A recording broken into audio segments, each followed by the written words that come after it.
Muchas son palabras que lo hieren, que le nublan su mirada. De seguro cuando crezca caminará sin luz de vida. Si en sus padres no confía, ¿en quién confiará?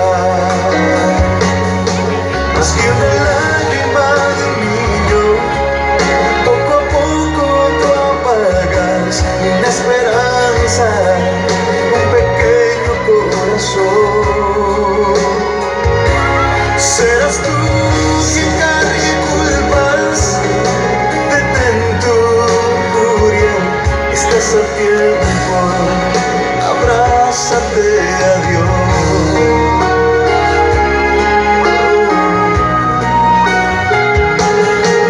Si le dices que no sirve, que nació por un error, si le tronchas sus anhelos, sin razón, no.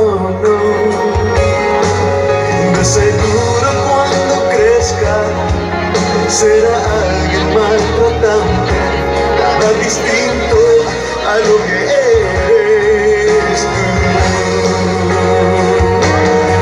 Más que una lágrima de un niño, poco a poco tú apagas una esperanza, un pequeño corazón.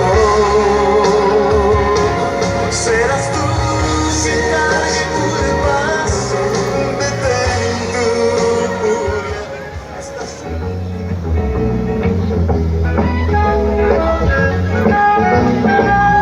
¡Qué bonita vecindad!